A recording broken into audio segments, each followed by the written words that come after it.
Hi everyone. We are now, again in Davos for an amazing gathering and meeting great people, innovators, change makers, people that are shaping the future of tomorrow. So now I'm sharing some thoughts with Inhyok, coming from South Korea, from SK Group. Inhyok, how does it feel to be in Davos? This is amazing. Actually, this is my first time in Davos. And I really was a little bit late in terms of registering it with everything. I don't even have the hotel badge.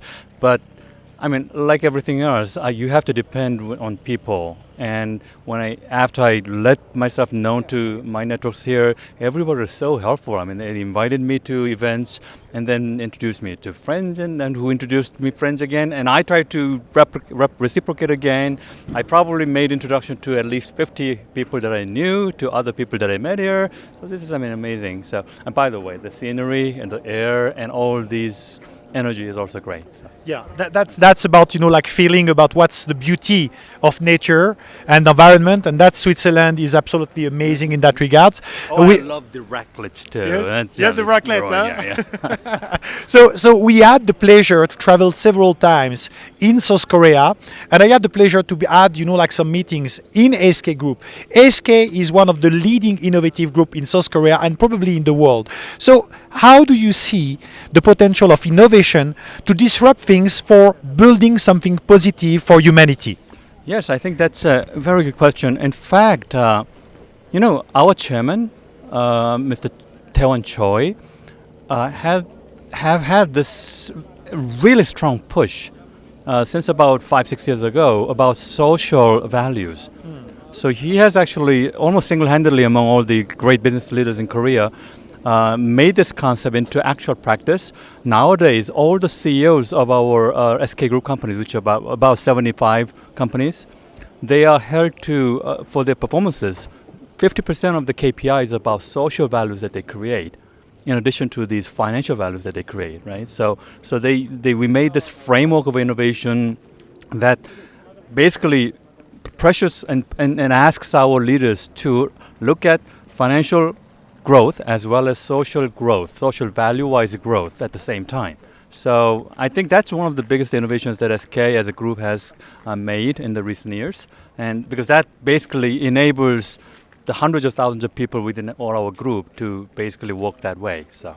Well, that resonates absolutely amazingly with Horyou values, and indeed, when we look at the 190 nations that have validated the United Nations Sustainable Development Goals, these look like private sectors have a responsibility and can make a difference for the world. So what you are saying is absolutely staggering. I think people should know, and it's very important that we share more about examples like this. So how do you think we could, from an outside point of view, because you are from Korea, from South Korea, but we are, from different parts of the world, how can you communicate more to share those great initiatives that are inspiring? I think these are great questions. I mean, one of the things that I find myself a little bit troubling and sometimes regrettable is that as Asians, the culture is that we are a little shy.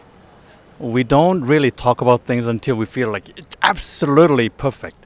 And we are not, and also there's also language problems and things like that. Sometimes cultural, nuances can be hard to overcome sometimes.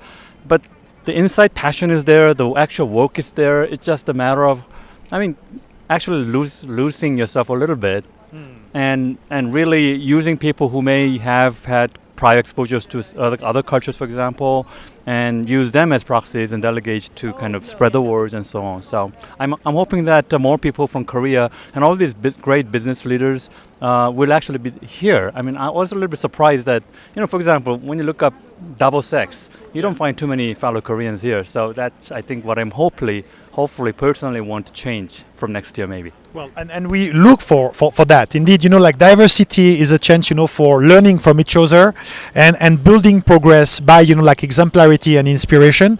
And that's, what we believe. When we travel the world, we are learning so many things that it gives another perspective. So now, how can you tell us about, the future? How do you see the future in South Korea, maybe in the world, and in SK Group?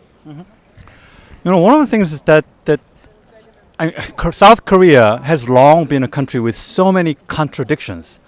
It has been able to really experienced such a compressed, rapid progress as society, almost non-existent before its time, and maybe China did that after we did it, right? And it was really just a few countries such as China, South Korea, and maybe Taiwan, and a few others have been able to do that kind of development over. But we also have started to pay a lot of price for doing that.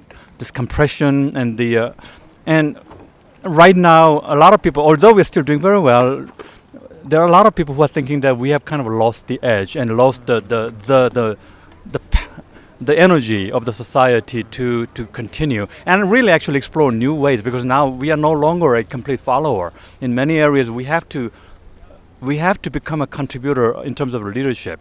So that's where people are kind of struggling. How do we become a contributing leader in a society? For example, we can no longer go to companies and people and say, how did you do it? Because other people will have to look at us and why wouldn't you actually contribute and ask the questions to yourself, and why don't you show your examples to us, right? So I think as a society we need to start to kind of take the courage to take that leadership and change of kind of attitude and so but what I'm finding from my fellow Koreans is they're so talented, so energetic inside. It's just a matter of changing from a follower to a contributing leader. How do you do that? So I guess the only way is by working with others, right? And becoming a little bit more courageous. So.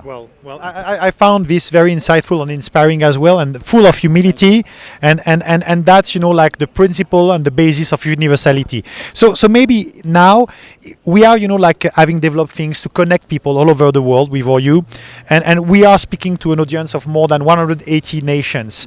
What will be a message of hope? What's your aspiration you would like to see in the world? Well, thank you so much. I mean, it is an honor to even be asked such a question. I think everybody has to realize that the lives that we have is so short, right? Yes. And the most important thing is that how you continue your life, what you really care, and how to actually show for it.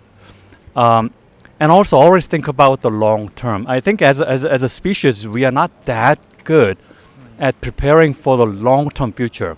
I mean, the fact that we are struggling so much with all these SDGs, and we are struggling so much about at the face of the impending climate, change, the emergency is just one example of that. So I think we can begin by looking up more, for example, and really look at our children and how should they live, right? So instead of just worrying about next year or next day, our next quarter's performance and things like that, I don't know how exactly to do that, but I'm hoping that more people will do that. And I think Davos will be a great, motivator for some changes like that. Well, that was a great exchange, and we see again that when we establish bridges of exchange and discovery and curiosity, we can build bridges of hope.